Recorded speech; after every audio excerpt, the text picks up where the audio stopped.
El libro de Urantía. Advertencia al lector. El libro de Urantía se encuentra actualmente en proceso de retraducción del original inglés. La presente edición incluye 2 partes totalmente traducidas de nuevo: el prólogo y la parte 4, la vida y enseñanzas de Jesús. El lector observará por ello una serie de cambios de terminología en relación con las partes 1, 2 y 3, aún no traducidas, como por ejemplo, donación en lugar de auto-otorgamiento, Micael en lugar de Mijael, mundos de las mansiones en lugar de mundos de estancia, el origen centro primero en lugar de la primera fuente y centro, etc.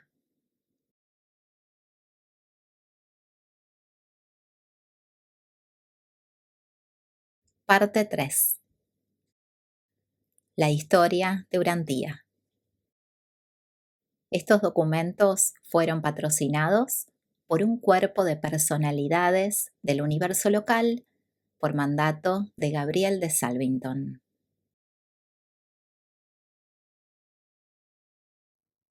Capítulo 103.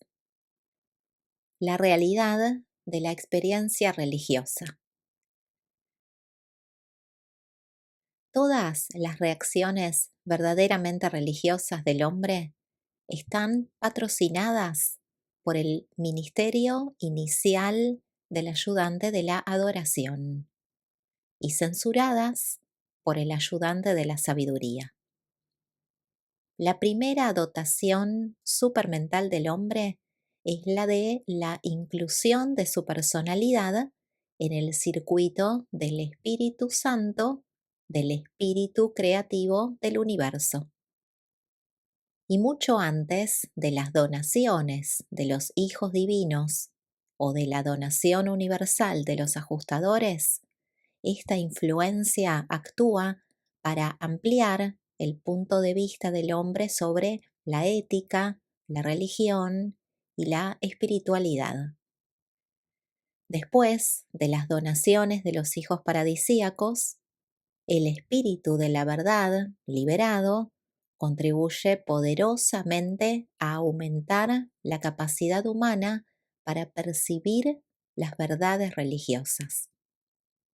A medida que progresa la evolución en un mundo habitado, los ajustadores del pensamiento participan cada vez más en el desarrollo de los tipos superiores de perspicacia religiosa humana. El ajustador del pensamiento es la ventana cósmica a través de la cual la criatura finita puede vislumbrar, por la fe, las certidumbres y divinidades de la deidad ilimitada, el Padre Universal. Las tendencias religiosas de las razas humanas son innatas. Se manifiestan universalmente y tienen un origen aparentemente natural. Las religiones primitivas son siempre evolutivas en su génesis. A medida que la experiencia religiosa natural continúa progresando, las revelaciones periódicas de la verdad se intercalan en el curso, por otra parte lento, de la evolución planetaria. En Urantía existen actualmente 4 tipos de religión. 1. La religión natural o evolutiva. 2. La religión sobrenatural o revelatoria. 3. La religión práctica o corriente, una mezcla en mayor o menor grado de religiones naturales y sobrenaturales. Y 4. Las religiones filosóficas, las doctrinas teológicas fabricadas por el hombre o elaboradas por la filosofía, y las religiones creadas por la razón. 1. La filosofía de la religión. La unidad de la experiencia religiosa de un grupo social o racial proviene de la naturaleza idéntica del fragmento de Dios que reside en el individuo. Esta partícula divina en el hombre es la que origina su interés generoso por el bienestar de los demás hombres. Pero, puesto que la personalidad es única, no hay dos mortales que sean iguales. La consecuencia inevitable es que no hay dos seres humanos que puedan interpretar de la misma manera las directrices y los impulsos del espíritu de la divinidad que vive en sus mentes. Un grupo de mortales puede experimentar la unidad espiritual, pero nunca podrá alcanzar la uniformidad filosófica. Esta diversidad de interpretación del pensamiento y de la experiencia religiosos está demostrada en el hecho de que los teólogos y los filósofos del siglo XX han formulado más de 500 definiciones diferentes de la religión. En realidad, cada ser humano define la religión desde el punto de vista de su propia interpretación experiencial de los impulsos divinos que emanan del Espíritu de Dios que reside en él. Y por lo tanto, esta interpretación ha de ser única y totalmente diferente de la filosofía religiosa de todos los demás seres humanos. Cuando un mortal está plenamente de acuerdo con la filosofía religiosa de otro compañero mortal, ese fenómeno indica que estos dos seres han tenido una experiencia religiosa similar en lo referente a las materias implicadas en su interpretación filosófica semejante de la religión. Aunque vuestra religión es un asunto de experiencia personal, es sumamente importante que lleguéis a conocer una gran cantidad de otras experiencias religiosas, las diversas interpretaciones de otros mortales diferentes, a fin de que podáis impedir que vuestra vida religiosa se vuelva egocéntrica, circunscrita, egoísta e insociable. El racionalismo se equivoca cuando supone que la religión es, en primer lugar, una creencia primitiva en algo, que va seguida después de la búsqueda de los valores. La religión es ante todo una búsqueda de los valores y luego formula un sistema de creencias interpretativas. Para los hombres es mucho más fácil ponerse de acuerdo sobre los valores religiosos, las metas, que sobre las creencias, las interpretaciones. Esto explica cómo la religión puede coincidir en los valores y las metas y mostrar al mismo tiempo el fenómeno desconcertante de mantener una creencia en cientos de creencias contrarias, los credos. Esto explica también por qué una persona determinada puede mantener su experiencia religiosa a pesar de abandonar o de cambiar muchas de sus creencias religiosas. La religión subsiste a pesar de los cambios revolucionarios en las creencias religiosas. La teología no engendra la religión, es la religión la que da nacimiento a la filosofía teológica. El hecho de que las personas religiosas hayan creído en tantas cosas falsas, no invalida la religión, porque la religión está basada en el reconocimiento de los valores y es validada por la fe de la experiencia religiosa personal. La religión se basa, pues, en la experiencia y en el pensamiento religioso.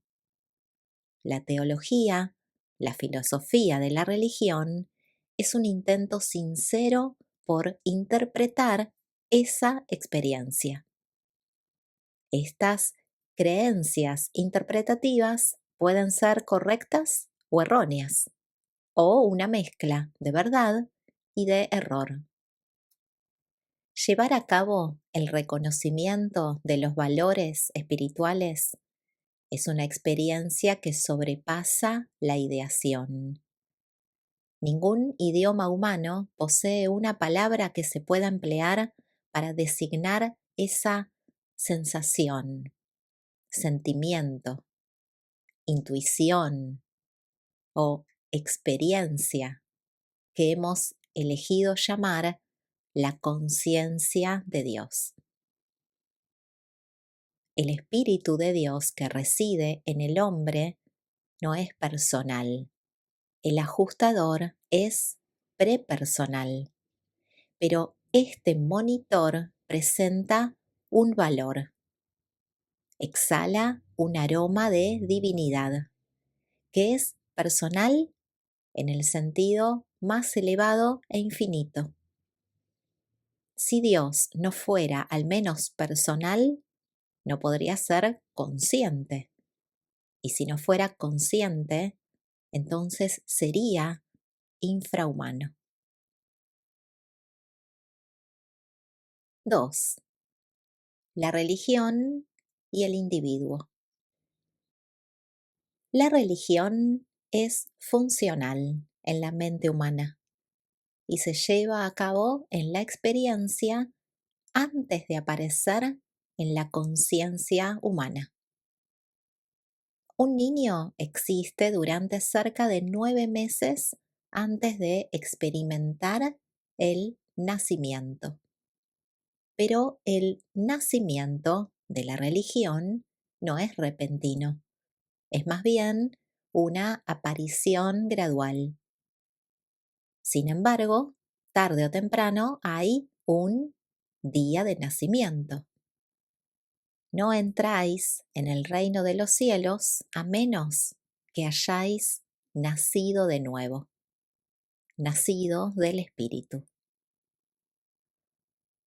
Muchos nacimientos espirituales van acompañados de una gran angustia espiritual y de perturbaciones psicológicas acentuadas. Al igual que muchos nacimientos físicos, están caracterizados por un parto difícil y otras anormalidades del alumbramiento.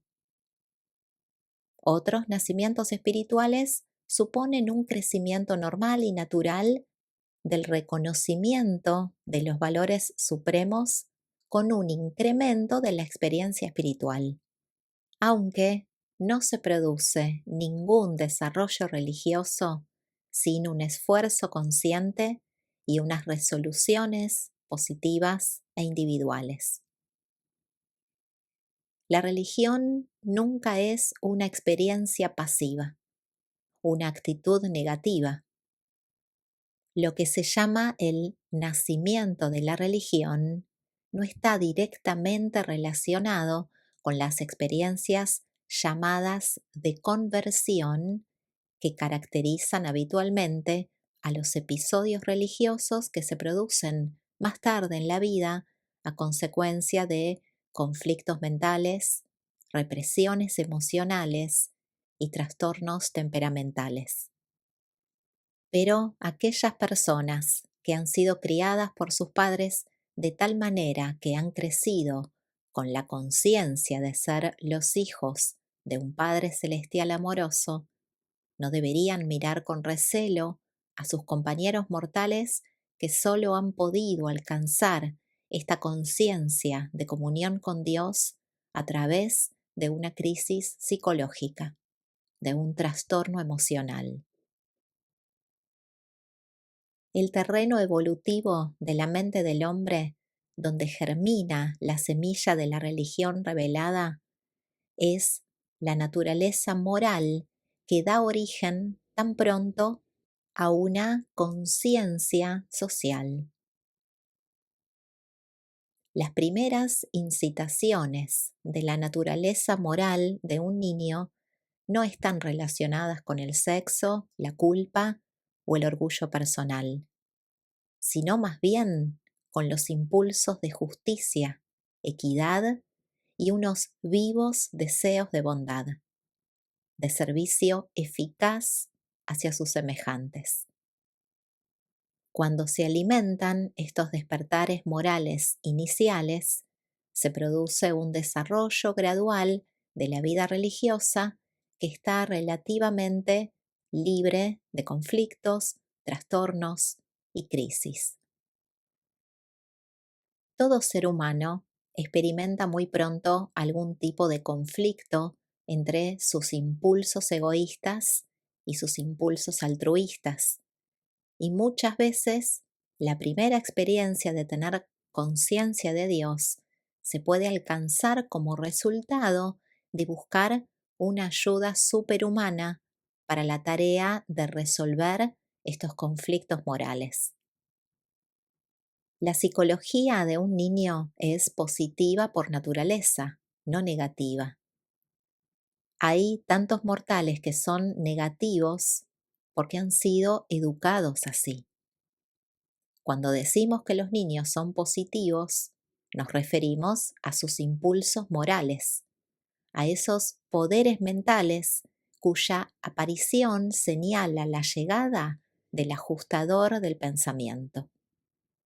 Cuando surge la conciencia religiosa, con ausencia de enseñanzas erróneas, la mente del niño normal avanza positivamente hacia la rectitud moral y el servicio social, en lugar de alejarse negativamente del pecado y la culpa.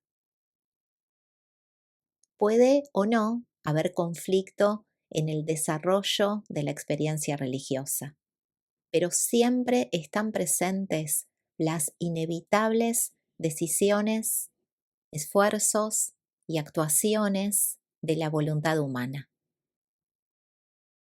La elección moral está normalmente acompañada de un mayor o menor conflicto moral.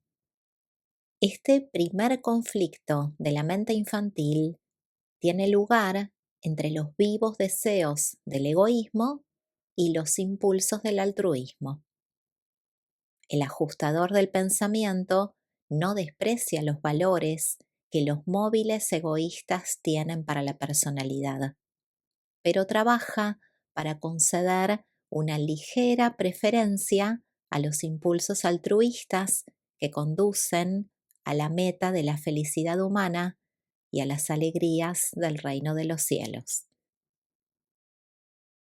Cuando un ser moral escoge ser desinteresado al enfrentarse con el impulso de ser egoísta, lleva a cabo una experiencia religiosa primitiva. Ningún animal puede hacer esta elección. Esta decisión es a la vez humana y religiosa.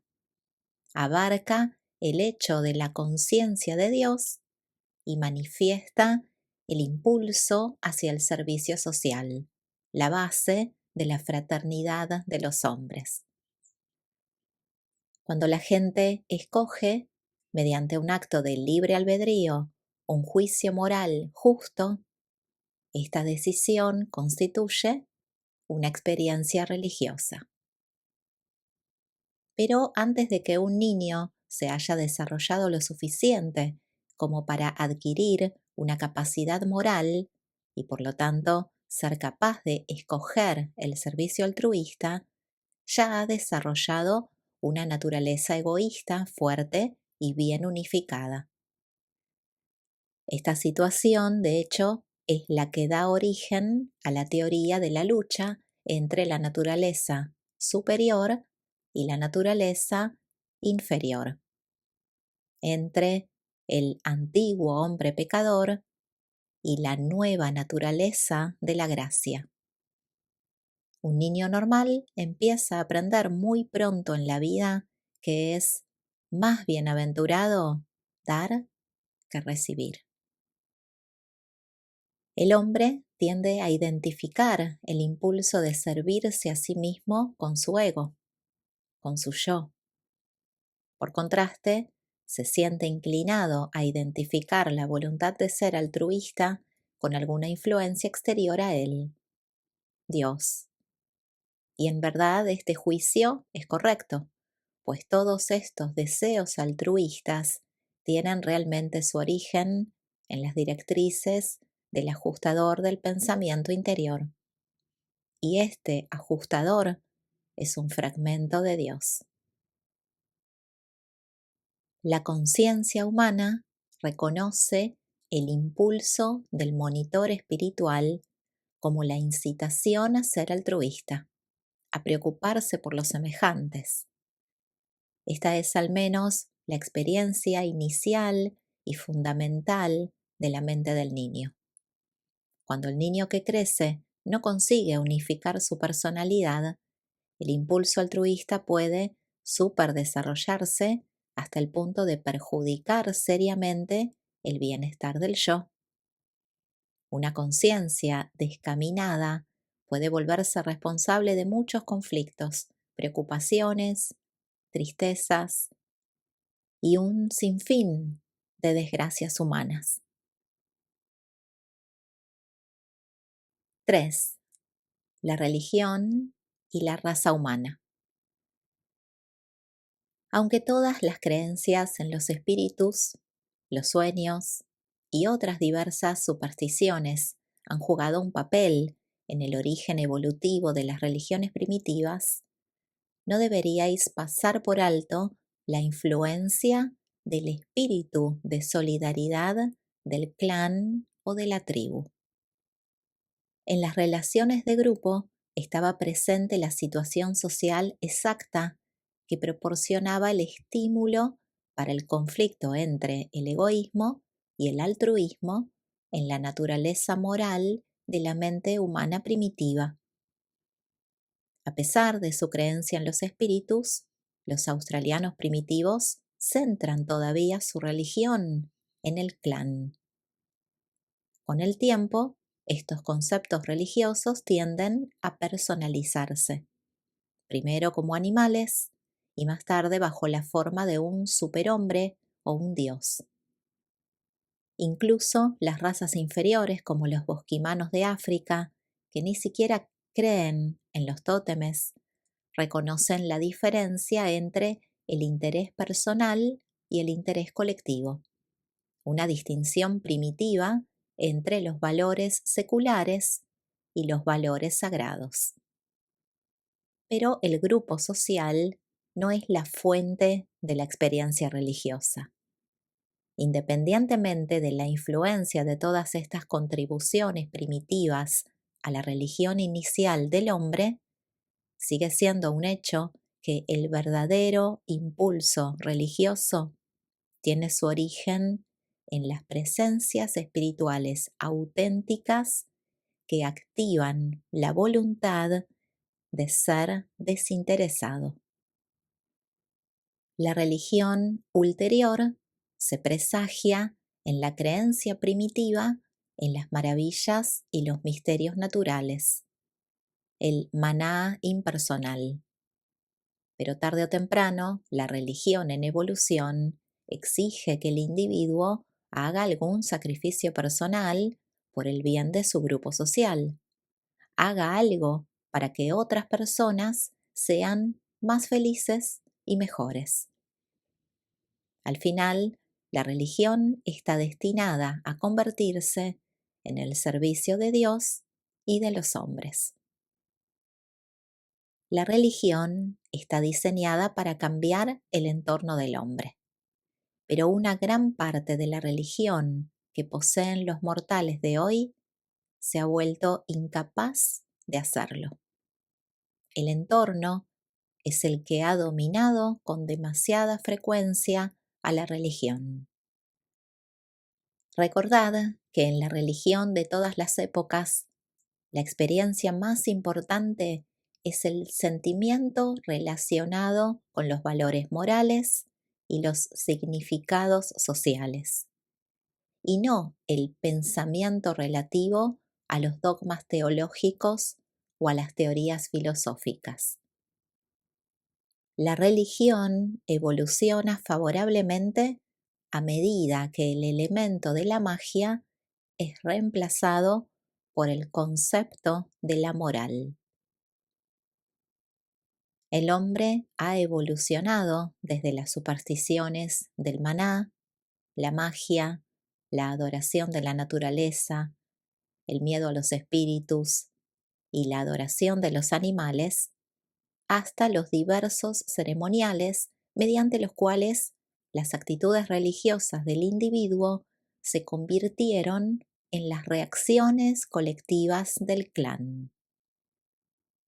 Luego, estas ceremonias se focalizaron y cristalizaron en las creencias tribales. Y finalmente, estos miedos y credos se personalizaron en dioses. Pero en toda esta evolución religiosa, el elemento moral nunca ha estado totalmente ausente. El impulso de Dios dentro del hombre siempre ha sido fuerte. Estas poderosas influencias, una humana y la otra divina, aseguraron la supervivencia de la religión a través de las vicisitudes de los siglos.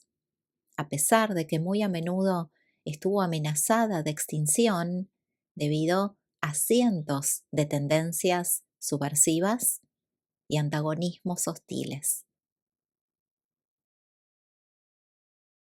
4.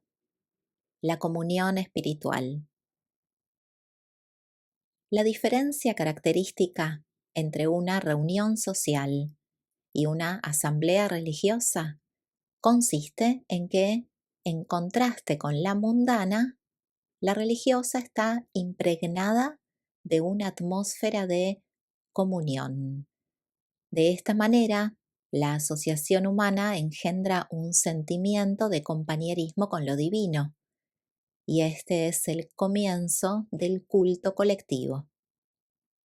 Compartir una comida común fue el primer tipo de comunión social, y las religiones primitivas estipularon así que una parte del sacrificio ceremonial fuera consumida por los fieles.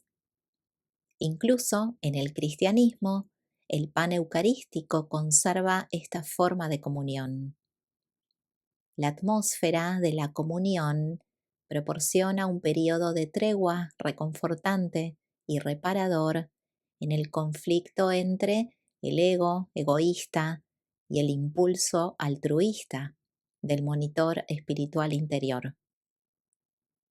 Este es el preludio de la verdadera adoración, la práctica de la presencia de Dios que conduce a la aparición de la fraternidad de los hombres. Cuando el hombre primitivo sentía que su comunión con Dios se había interrumpido, recurría a algún tipo de sacrificio en un esfuerzo por expiar su falta, por restablecer las relaciones amistosas. El hambre y la sed de rectitud conducen al descubrimiento de la verdad, y la verdad acrecienta los ideales. Y esto crea nuevos problemas para las personas religiosas individuales, pues nuestros ideales tienden a crecer en progresión geométrica, mientras que nuestra capacidad para vivir a su altura solo aumenta en progresión aritmética. El sentimiento de culpa, no la conciencia del pecado, proviene o bien de la interrupción de la comunión espiritual o de la disminución de los ideales morales. Uno solo puede liberarse de esta difícil situación comprendiendo bien que nuestros ideales morales más elevados no son necesariamente sinónimos de la voluntad de Dios. El hombre no puede esperar vivir a la altura de sus ideales más elevados, pero puede ser fiel a su intención de encontrar a Dios y de parecerse cada vez más a Él. Jesús suprimió todas las ceremonias de sacrificios y de expiación. Destruyó las bases de toda esta culpabilidad ficticia y de este sentimiento de aislamiento en el universo al afirmar que el hombre es un hijo de Dios. La relación entre la criatura y el Creador fue puesta sobre la base de una relación entre padre e hijo. Dios se convierte en un padre amoroso para sus hijos e hijas mortales.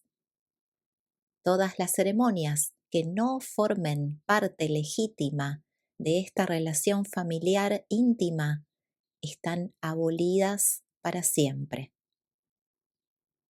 Dios Padre no se relaciona con el hombre, su hijo, sobre la base de sus virtudes o de sus méritos reales, sino sobre el reconocimiento de los móviles del hijo, el propósito y la intención de la criatura. Esta relación es una asociación entre padre e hijo y está impulsada por el amor divino. 5. El origen de los ideales. La mente evolutiva primitiva da origen a un sentimiento de deber social y de obligación moral derivado principalmente del miedo emocional. El deseo más positivo de servicio social y el idealismo altruista proceden del impulso directo del espíritu divino que reside en la mente humana. Esta idea ideal de hacer el bien a los demás, el impulso de negarle algo al ego en beneficio de nuestro prójimo, está al principio muy circunscrita. El hombre primitivo solo considera como prójimos a las personas más cercanas a él, a aquellos que lo tratan con amistad. A medida que avanza la civilización religiosa, el concepto del prójimo se expande hasta abarcar el clan, la tribu o la nación. Luego, Jesús amplió el ámbito del prójimo hasta englobar al conjunto de la humanidad y que deberíamos amar incluso a nuestros enemigos. Hay algo en el interior de cada ser humano normal que le dice que esta enseñanza es moral, es justa. Incluso aquellos que practican menos este ideal admiten que es justo en teoría. Todos los hombres reconocen la moralidad de este impulso humano universal a ser desinteresados y altruistas. El humanista atribuye el origen de este impulso al funcionamiento natural de la mente material. La persona religiosa reconoce más correctamente que este impulso verdaderamente desinteresado de la mente mortal es una respuesta a las directrices espirituales internas del ajustador del pensamiento. Pero la interpretación de que el hombre hace de estos conflictos iniciales entre la voluntad que busca el bien del yo y la voluntad que busca el bien de los demás no siempre es fiable. Solo una personalidad bastante bien unificada puede arbitrar las controversias multiformes entre los anhelos del ego y la conciencia social en ciernes. Nuestro yo tiene sus derechos, así como nuestros prójimos tienen los suyos. Ninguno de los dos debe reclamar en exclusiva la atención y el servicio del individuo. La incapacidad para resolver este problema da origen al tipo más primitivo de sentimientos humanos de culpa. La felicidad humana solo se consigue cuando el deseo egoísta del yo y el impulso altruista del yo superior, del espíritu divino, están coordinados y conciliados mediante la voluntad unificada de la personalidad que integra y supervisa. La mente del hombre evolutivo se enfrenta constantemente al complejo problema de arbitrar el combate entre la expansión natural de los impulsos emocionales y el crecimiento moral de las incitaciones altruistas basadas en la perspicacia espiritual, en la reflexión religiosa auténtica. El intento por conseguir la misma cantidad de bien para el yo que para el mayor número de otros yoes representa un problema que no siempre se puede resolver satisfactoriamente dentro de un marco espacio-temporal. En el transcurso de una vida eterna, estos antagonismos se pueden resolver, pero en una corta vida humana es imposible solucionarlos. Jesús se refirió a esta paradoja cuando dijo: aquel que salve su vida, la perderá, pero aquel que pierda su vida por amor al reino, la encontrará. La persecución del ideal, la lucha por parecerse a Dios, es un esfuerzo continuo antes y después de la muerte. La vida después de la muerte no es diferente en sus aspectos esenciales a la existencia mortal. Todo lo bueno que hacemos en esta vida contribuye directamente a realzar la vida futura. La verdadera religión no favorece la indolencia moral ni la pereza espiritual, fomentando la vana esperanza de recibir todas las virtudes de un carácter noble por el simple hecho de atravesar las puertas de la muerte natural. La verdadera religión no minimiza los esfuerzos del hombre por progresar durante su estancia en la vida como arrendatario mortal. Todo logro humano contribuye directamente a enriquecer las primeras etapas de la experiencia de la supervivencia inmortal. Es funesto para el idealismo humano enseñarle al hombre que todos sus impulsos altruistas son simplemente el desarrollo de sus instintos gregarios naturales. Pero el hombre se siente ennoblecido y poderosamente estimulado cuando se entera de que estos impulsos superiores de su alma emanan de las fuerzas espirituales que residen en su mente mortal. Una vez que el hombre comprende plenamente que algo eterno y divino vive y se esfuerza dentro de él, esto lo eleva por encima y más allá de sí mismo. Así es como una fe viviente en el origen superhumano de nuestros ideales valida nuestra creencia de que somos hijos de Dios y hace reales nuestras convicciones altruistas, los sentimientos de la fraternidad de los hombres. El hombre, en su ámbito espiritual, posee realmente un libre albedrío.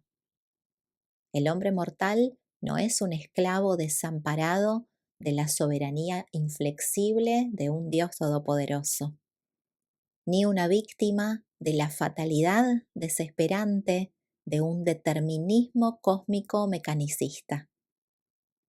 El hombre es verdaderamente el arquitecto de su propio destino eterno. Pero las presiones no salvan ni ennoblecen al hombre. El crecimiento espiritual surge del interior del alma en evolución. La presión puede deformar la personalidad, pero nunca estimula el crecimiento. Incluso la presión educativa solo es negativamente útil en el sentido de que puede ayudar a impedir las experiencias desastrosas. El crecimiento espiritual es mucho mayor cuando todas las presiones externas se reducen al mínimo. Allí donde está el Espíritu del Señor, hay libertad. El hombre se desarrolla mejor cuando las presiones del hogar, la comunidad, la iglesia y el Estado son menores. Pero no se debe interpretar que esto signifique que en una sociedad progresiva no haya cabida para el hogar, las instituciones sociales, la iglesia y el Estado. Cuando un miembro de un grupo social religioso ha cumplido con los requisitos de dicho grupo, se le debería animar a disfrutar de la libertad religiosa, expresando plenamente su propia interpretación personal de las verdades de la creencia religiosa y de los hechos de la experiencia religiosa. La seguridad de un grupo religioso depende de su unidad espiritual, no de su uniformidad teológica. Los miembros de un grupo religioso deberían poder disfrutar de la libertad de pensar libremente, sin tener que convertirse en librepensadores. Existe una gran esperanza para toda iglesia que adore al Dios viviente, valide la fraternidad de los hombres y se atreva a suprimir la presión de todo credo entre sus miembros. 6. La coordinación filosófica. La teología es el estudio de las acciones y reacciones del espíritu humano. Nunca podrá convertirse en una ciencia, ya que siempre deberá estar más o menos combinada con la psicología para expresarse de forma personal y con la filosofía para ser descrita de manera sistemática. La teología es siempre el estudio de vuestra religión. El estudio de la religión de los demás es la psicología. Cuando el hombre aborda el estudio y el examen de su universo desde el exterior, da nacimiento a las diversas ciencias físicas.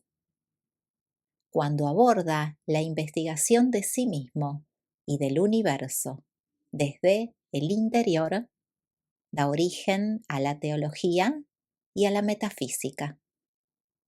El arte posterior de la filosofía se desarrolla en un esfuerzo por armonizar las numerosas discrepancias que al principio están destinadas a aparecer entre los hallazgos y las enseñanzas de estas dos maneras diametralmente opuestas de acercarse al universo de cosas y de seres.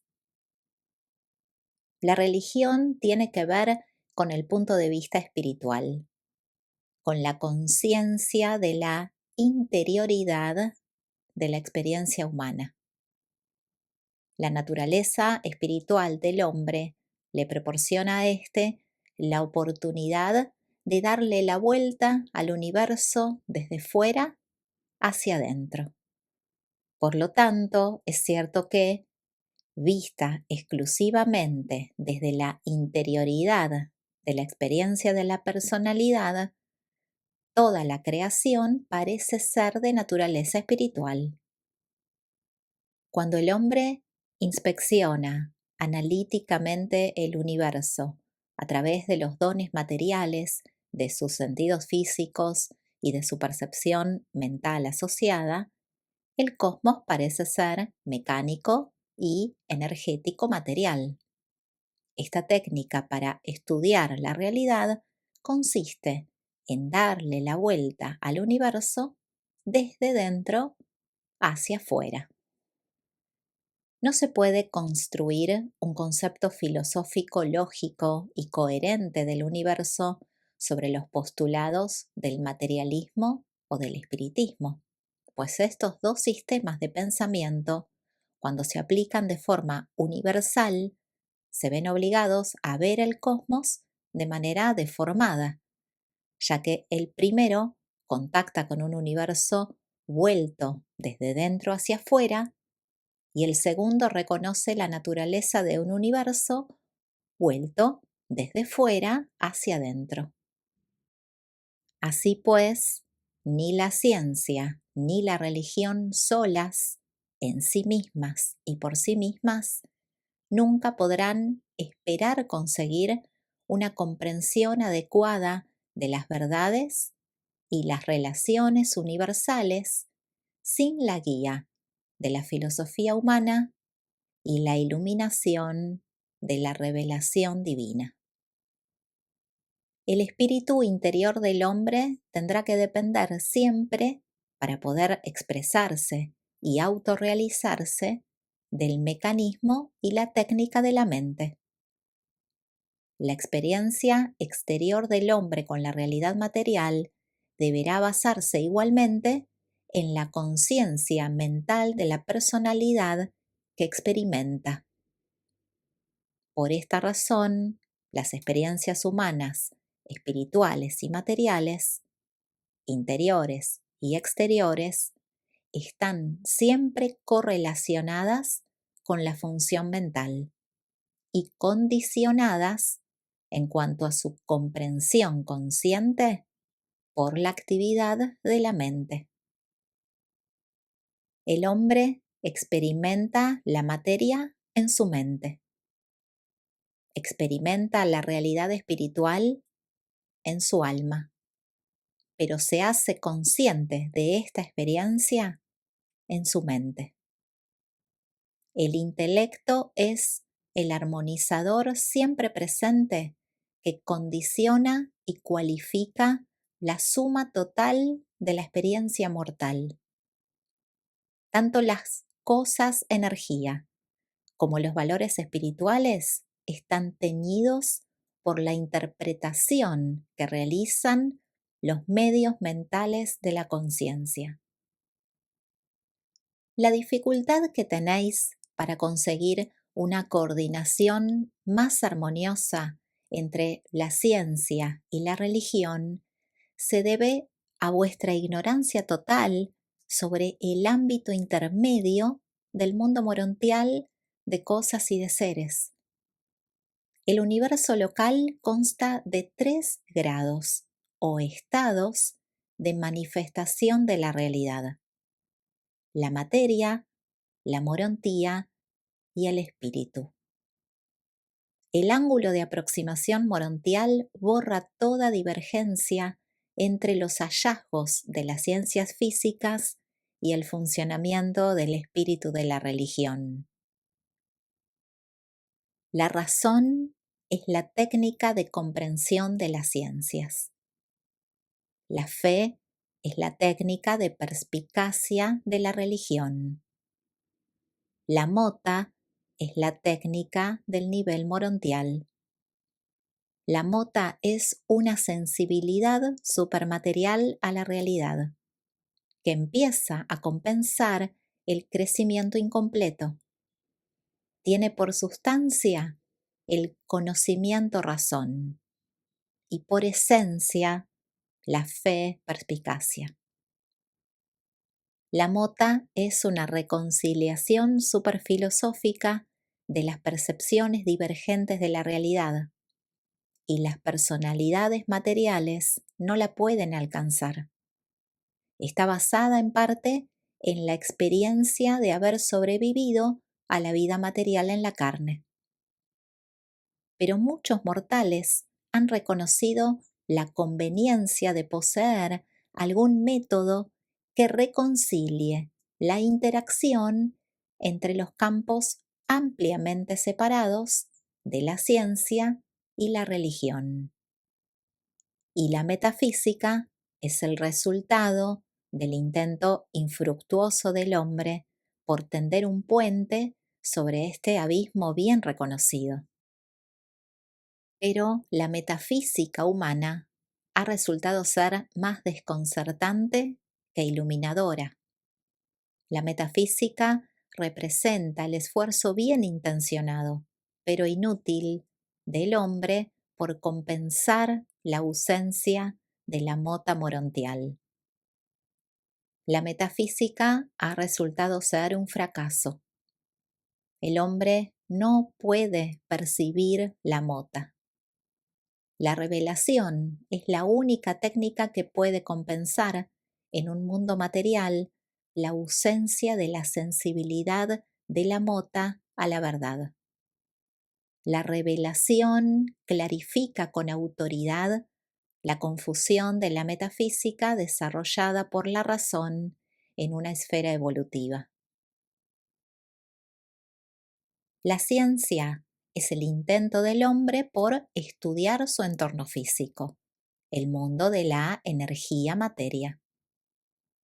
La religión es la experiencia del hombre con el cosmos de los valores espirituales.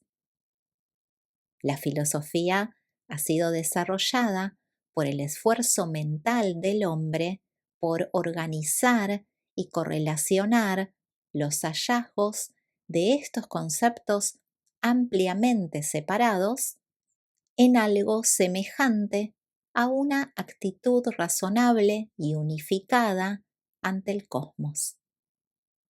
La filosofía, clarificada por la revelación, funciona aceptablemente en ausencia de la mota y en presencia del derrumbamiento y el fracaso de la metafísica, creada por la razón del hombre para sustituir a la mota. El hombre primitivo no diferenciaba entre el nivel de la energía y el nivel del espíritu.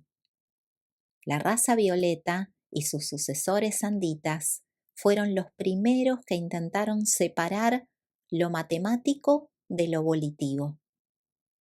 El hombre civilizado ha seguido cada vez más los pasos de los primeros griegos y de los sumerios, los cuales distinguían entre lo animado y lo inanimado.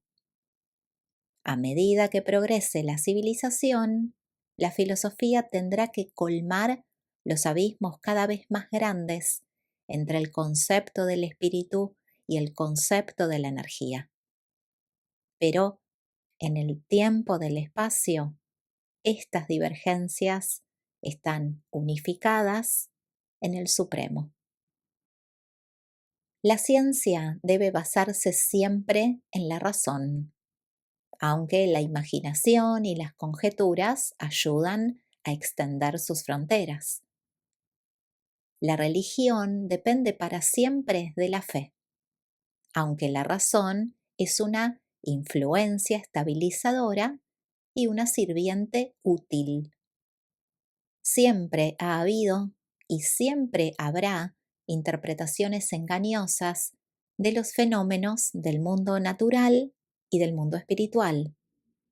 Las ciencias y las religiones, llamadas así equivocadamente, basándose en su comprensión incompleta de la ciencia, en su débil dominio de la religión y en sus tentativas frustradas en metafísica, el hombre ha intentado construir sus formulaciones filosóficas. El hombre moderno construiría en verdad una filosofía valiosa y atractiva de sí mismo y de su universo si no fuera por la ruptura de su importantísima e indispensable conexión metafísica entre los mundos de la materia y del espíritu, ya que la metafísica no ha logrado tender un puente sobre el abismo morontial entre lo físico y lo espiritual. Al hombre mortal le falta el concepto de la mente y la materia morontiales. Y la revelación es la única técnica que existe para reparar esta carencia de datos conceptuales que el hombre necesita tan urgentemente para poder construir una filosofía lógica del universo y para llegar a comprender satisfactoriamente el lugar seguro y establecido que ocupa en este universo. La revelación es la única esperanza que tiene el hombre evolutivo para tender un puente sobre el abismo morontial. La fe y la razón, sin la ayuda de la mota, no pueden concebir ni construir un universo lógico. Sin la perspicacia de la mota, el hombre mortal no puede discernir la bondad, el amor y la verdad en los fenómenos del mundo material. Cuando la filosofía del hombre se inclina intensamente hacia el mundo de la materia, se vuelve racionalista o naturalista. Cuando la filosofía se inclina especialmente hacia el nivel espiritual, se vuelve idealista e incluso mística. Cuando la filosofía tiene el desacierto de apoyarse en la metafísica, se vuelve infaliblemente escéptica, confusa. En las épocas pasadas, la mayor parte del conocimiento y de las evaluaciones intelectuales del hombre han caído en una de estas tres deformaciones de la percepción. La filosofía no se atreve a proyectar sus interpretaciones de la realidad de manera lineal como lo hace la lógica. Nunca debe olvidar tener en cuenta la simetría elíptica de la realidad y la curvatura esencial de todos los conceptos de relación. La filosofía más elevada que puede alcanzar el hombre mortal debe estar basada lógicamente en la razón de la ciencia, la fe de la religión y la perspicacia de la verdad que proporciona la revelación. Mediante esta unión, el hombre puede compensar un poco su fracaso en desarrollar una metafísica adecuada y su incapacidad para comprender la mota de la morontía. 7. La ciencia y la religión. La ciencia está sostenida por la razón y la religión por la fe. Aunque la fe no está basada en la razón, es razonable. Aunque sea independiente de la lógica, sin embargo, está estimulada por una lógica sana. La fe ni siquiera puede ser alimentada por una filosofía ideal. La fe es en verdad, junto con la ciencia, la fuente misma de dicha filosofía. La fe, la perspicacia religiosa humana, solo puede ser dirigida de manera segura por la revelación. Solo puede ser elevada con seguridad por la experiencia personal de los mortales con la presencia espiritual, bajo la forma de ajustador del Dios que es espíritu. La verdadera salvación es la técnica de la evolución divina de la mente mortal, desde su identificación con la materia, pasando por los mundos de enlace morontial, hasta el estado universal superior de la correlación espiritual. De la misma manera que, en la evolución terrestre, el instinto intuitivo material precede a la aparición del conocimiento razonado, la manifestación de la perspicacia intuitiva espiritual presagia la aparición posterior de la razón y de la experiencia morontial y espiritual en el excelso programa de la evolución celestial, que consiste en transmutar los potenciales del hombre temporal en la realidad y la divinidad del hombre eterno, de un finalitario del paraíso. Pero a medida que el hombre ascendente se dirige hacia el interior y hacia el paraíso para efectuar su experiencia con Dios, se dirigirá igualmente hacia afuera y hacia el espacio para comprender, en términos energéticos, el cosmos material. La progresión de la ciencia no está limitada a la vida terrestre del hombre. Su experiencia de ascensión en el universo y en el superuniverso será en gran medida el estudio de la transmutación de la energía y de la metamorfosis de la materia.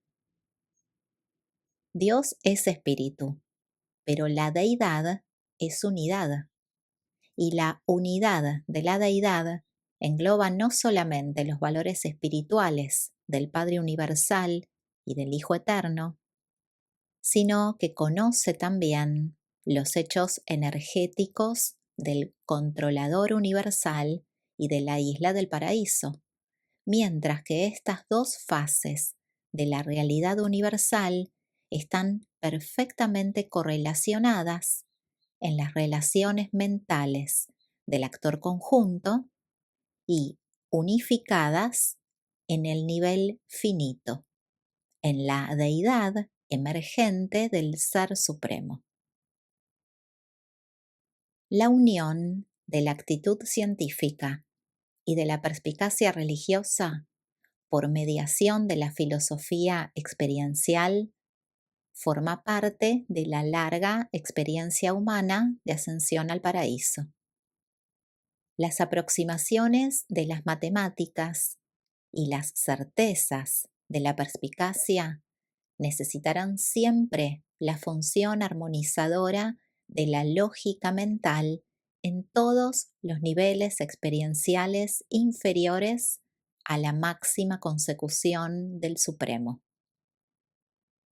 Pero la lógica nunca podrá conseguir armonizar los hallazgos de la ciencia y las percepciones de la religión a menos que los aspectos científicos y religiosos de una personalidad estén dominados por la verdad, estén sinceramente deseosos de seguir a la verdad donde quiera que los conduzca, sin tener en cuenta las conclusiones a las que los pueda llevar. La lógica es la técnica de la filosofía, su método de expresión. Dentro del ámbito de la ciencia verdadera, la razón siempre es sensible a la lógica auténtica. Dentro del ámbito de la verdadera religión, la fe siempre es lógica cuando es contemplada desde la base de un punto de vista interior, aunque esta fe pueda parecer totalmente sin fundamento desde el punto de vista del enfoque científico, que la contempla desde fuera hacia adentro. Mirando desde fuera hacia adentro, el universo puede parecer material. Mirando desde dentro hacia afuera, el mismo universo parece ser totalmente espiritual. La razón surge de la conciencia material, la fe de la conciencia espiritual. Pero gracias a la mediación de una filosofía reforzada por la revelación, la lógica puede confirmar tanto el punto de vista interior como el exterior, estabilizando de este modo tanto a la ciencia como a la religión. Así, a través de un contacto común con la lógica de la filosofía, la ciencia y la religión pueden volverse cada vez más tolerantes la una con la otra, cada vez menos escépticas. Lo que la ciencia y la religión en desarrollo necesitan es una autocrítica más penetrante y audaz, una mayor conciencia de la condición incompleta de sus estados evolutivos. Los instructores de la ciencia y de la religión están a menudo, en conjunto, demasiado seguros de sí mismos y son demasiado dogmáticos. La ciencia y la religión solo pueden autocriticar sus propios hechos. A partir del momento en que se apartan del marco de los hechos, la razón abdica o bien degenera rápidamente en un compañero de falsa lógica. La verdad, la comprensión de las relaciones cósmicas, los hechos universales y los valores espirituales puede conseguirse mejor a través del ministerio del Espíritu de la Verdad y puede ser criticada mejor por la revelación. Pero la revelación no da origen a una ciencia ni a una religión. Su función consiste en coordinar la ciencia y la religión con la verdad de la realidad. En ausencia de revelación, o a falta de aceptarla o de comprenderla, el hombre mortal siempre ha recurrido a su inútil gesto hacia la metafísica, ya que ésta es la única sustituta humana de la revelación de la verdad o de la mota de la personalidad morontial. La ciencia del mundo material permite al hombre controlar y hasta cierto punto dominar su entorno físico. La religión de la experiencia espiritual es la fuente del impulso hacia la fraternidad que permite a los hombres convivir en las complejidades de la civilización de una era científica.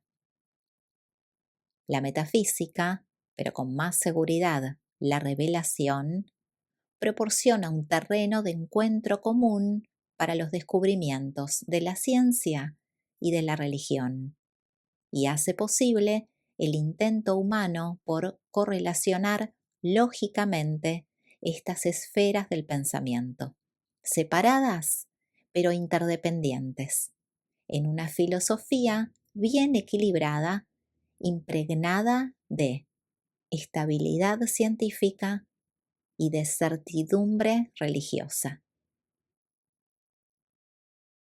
En el estado mortal no hay nada que se pueda probar de manera absoluta. Tanto la ciencia como la religión están basadas en suposiciones.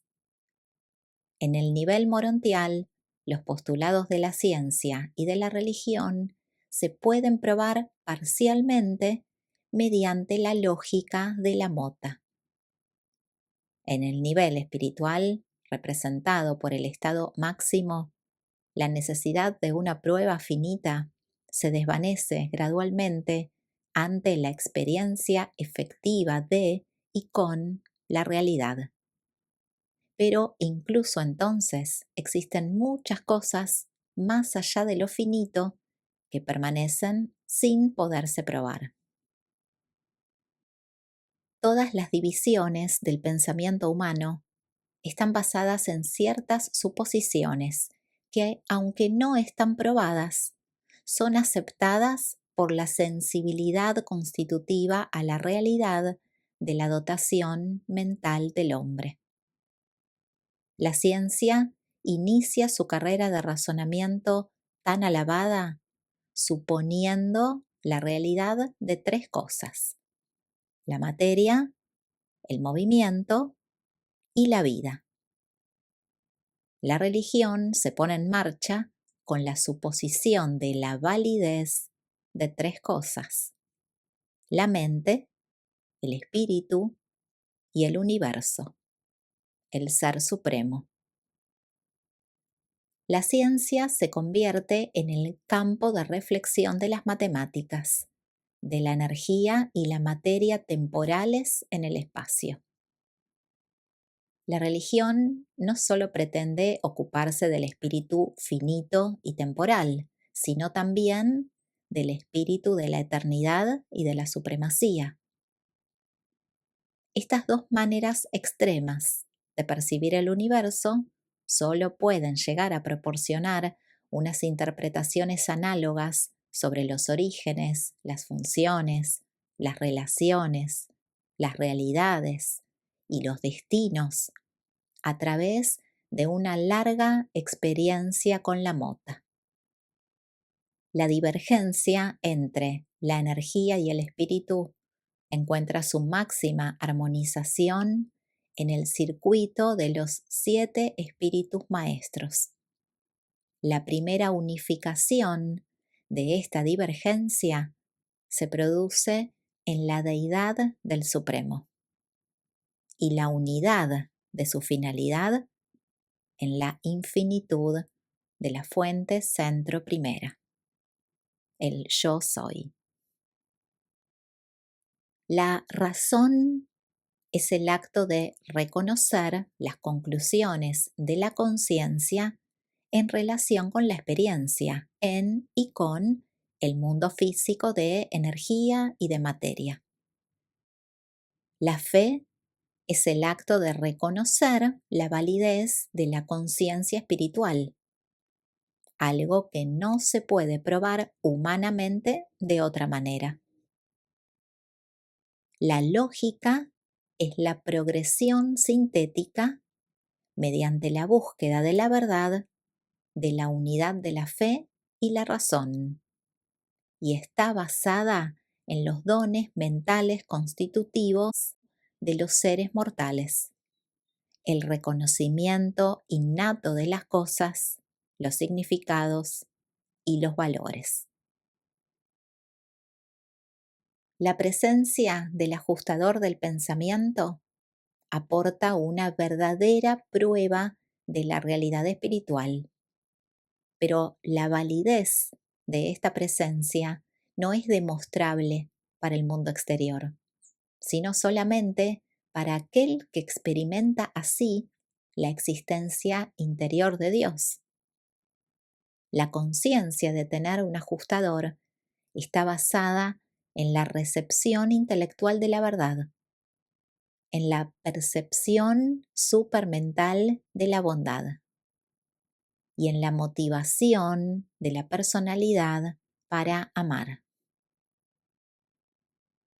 La ciencia descubre el mundo material, la religión lo evalúa y la filosofía se esfuerza por interpretar sus significados a la vez que coordina el punto de vista científico material con el concepto religioso espiritual. Pero la historia es un terreno donde la ciencia y la religión quizás no se pongan nunca plenamente de acuerdo. 8. La filosofía y la religión. Aunque la ciencia y la filosofía puedan suponer la probabilidad de Dios mediante su razón y su lógica, solo la experiencia religiosa personal de un hombre conducido por el Espíritu puede afirmar con certeza que esta deidad suprema y personal existe. Mediante la técnica de encarnar así la verdad viviente, la hipótesis filosófica de la probabilidad de Dios se convierte en una realidad religiosa. La confusión en torno a la experiencia de la certidumbre sobre Dios proviene de las interpretaciones y relaciones desiguales que las distintas personas y las diferentes razas de hombres tienen de esta experiencia. El experimentar a Dios puede ser totalmente válido, pero la disertación sobre Dios, como es intelectual y filosófica, es divergente y a menudo desconcertantemente falaz. Un hombre bueno y noble puede estar totalmente enamorado de su esposa, pero ser completamente incapaz de pasar satisfactoriamente un examen escrito sobre la psicología del amor conyugal. Otro hombre que tenga poco o ningún amor por su esposa podría pasar este examen de una manera muy aceptable. La idea imperfecta que se hace el enamorado sobre la verdadera naturaleza del ser amado no invalida en lo más mínimo la realidad o la sinceridad de su amor. Si creéis realmente en Dios, si lo conocéis y lo amáis por la fe, no permitáis que la realidad de esta experiencia sea disminuida o empañada de ninguna manera por las insinuaciones dubitativas de la ciencia, los reparos de la lógica, los postulados de la filosofía o las sugerencias ingeniosas de las almas bien intencionadas que quisieran crear una religión sin Dios. La certidumbre de la persona religiosa que conoce a Dios no debería alterarse por la incertidumbre de los materialistas incrédulos. La fe profunda y la certeza inquebrantable del creyente experiencial son más bien las que deberían constituir un poderoso desafío para la incertidumbre del no creyente. La filosofía, para poder prestar el mayor servicio tanto a la ciencia como a la religión, debería evitar los extremos del materialismo y del panteísmo.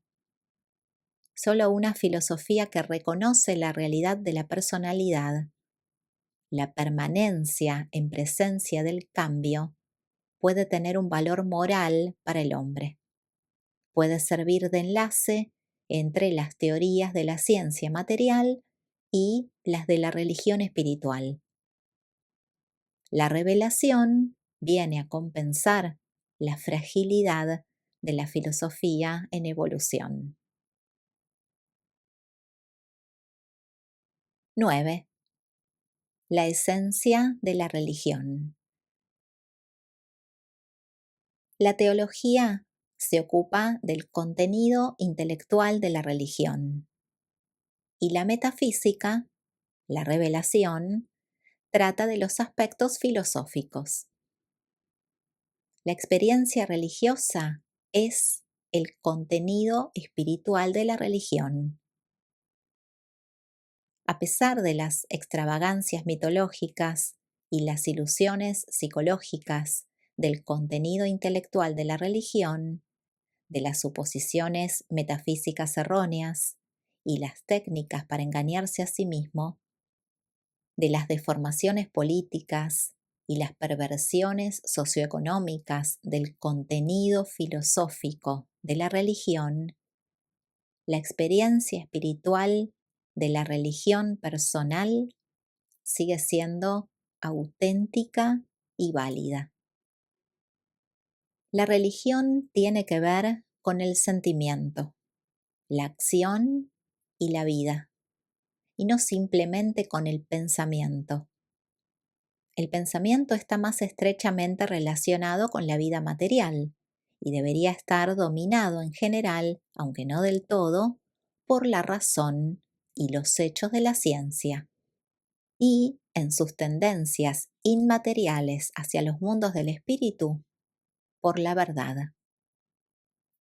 Por muy ilusoria y errónea que sea vuestra teología, vuestra religión puede ser totalmente auténtica y eternamente verdadera.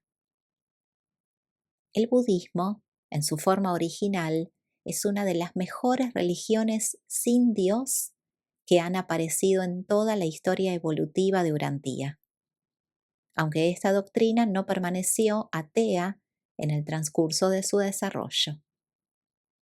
Una religión sin fe es una contradicción.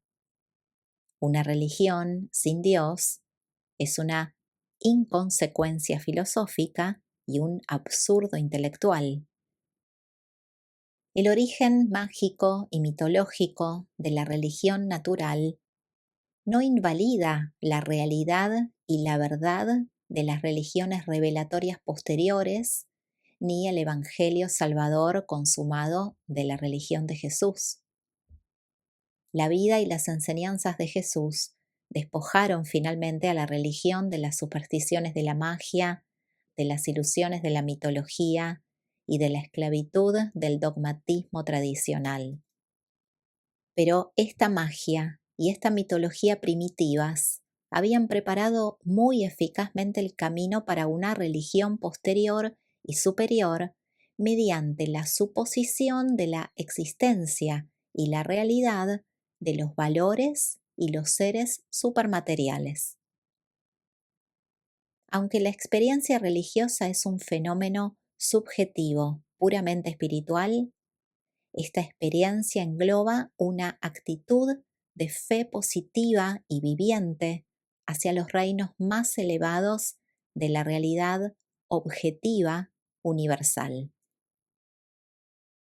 El ideal de la filosofía religiosa es una fe, confianza, capaz de conducir al hombre a depender sin reservas del amor absoluto del Padre Infinito del universo de universos. Esta experiencia religiosa auténtica trasciende de lejos la objetivación filosófica de los deseos idealistas.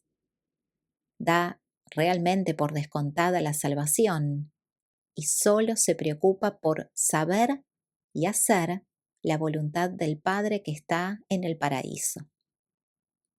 Las marcas distintivas de una religión así son la fe en una deidad suprema, la esperanza de una supervivencia eterna y el amor, especialmente el amor a los semejantes.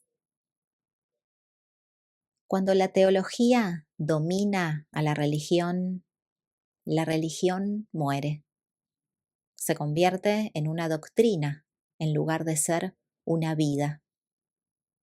La misión de la teología consiste simplemente en facilitar la toma de conciencia de la experiencia espiritual personal. La teología constituye el esfuerzo religioso por definir, clarificar, exponer y justificar las afirmaciones experienciales de la religión, que a fin de cuentas solo pueden ser validadas por una fe viviente. En la filosofía superior del universo, la sabiduría, al igual que la razón, se alía con la fe. La razón, la sabiduría y la fe son los logros más elevados del hombre. La razón introduce al hombre en el mundo de los hechos, de las cosas. La sabiduría lo introduce en el mundo de la verdad, de las relaciones. La fe lo hace entrar en el mundo de la divinidad, de la experiencia espiritual. La fe arrastra con mucho gusto a la razón hasta donde la razón puede llegar. Luego la fe continúa con la sabiduría hasta el máximo límite filosófico. Y después se atreve a lanzarse a un viaje sin límites y sin fin por el universo en compañía únicamente de la verdad.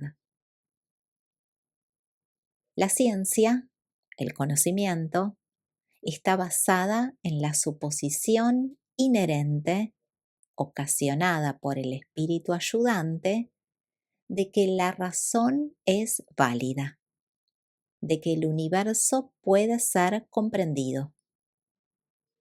La filosofía, la comprensión coordinada, está basada en la suposición inherente, ocasionada por el espíritu de la sabiduría, de que la sabiduría es válida, de que el universo material puede ser coordinado con el espiritual. La religión, la verdad de la experiencia espiritual personal, está basada en la suposición inherente, ocasionada por el ajustador del pensamiento, de que la fe es válida, de que Dios puede ser conocido y alcanzado. La comprensión completa de la realidad de la vida mortal consiste en un consentimiento progresivo a creer en estas suposiciones de la razón, la sabiduría y la fe. Una vida así está motivada por la verdad y dominada por el amor. Estos son los ideales de la realidad cósmica objetiva, cuya existencia no se puede demostrar materialmente. Una vez que la razón reconoce lo verdadero y lo falso, da muestras de sabiduría. Cuando la sabiduría escoge entre lo verdadero y lo falso, entre la verdad y el error, demuestra la guía del espíritu. Así es como las funciones de la mente, el alma y el espíritu están siempre estrechamente unidas y funcionalmente interasociadas. La razón se ocupa del conocimiento basado en los hechos. La sabiduría se ocupa de la filosofía y la revelación. La fe se ocupa de la experiencia espiritual viviente. El hombre alcanza la belleza a través de la verdad y por medio del amor espiritual asciende hacia la bondad. La fe conduce a conocer a Dios y no simplemente a un sentimiento místico de la presencia divina.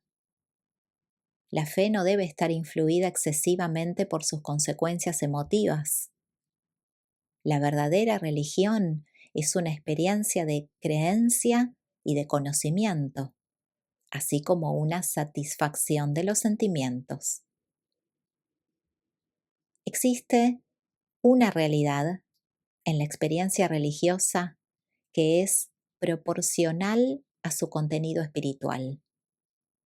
Y esta realidad trasciende la razón, la ciencia, la filosofía, la sabiduría y todos los demás logros humanos. Las convicciones de esta experiencia son inatacables. La lógica de la vida religiosa es indiscutible. La certidumbre de este conocimiento es superhumana. Las satisfacciones son magníficamente divinas. La valentía es indomable. Las dedicaciones son incondicionales. Las lealtades son supremas. Y los destinos son finales, eternos, últimos y universales. Este capítulo es presentado por un Melquisedec de Nevadón.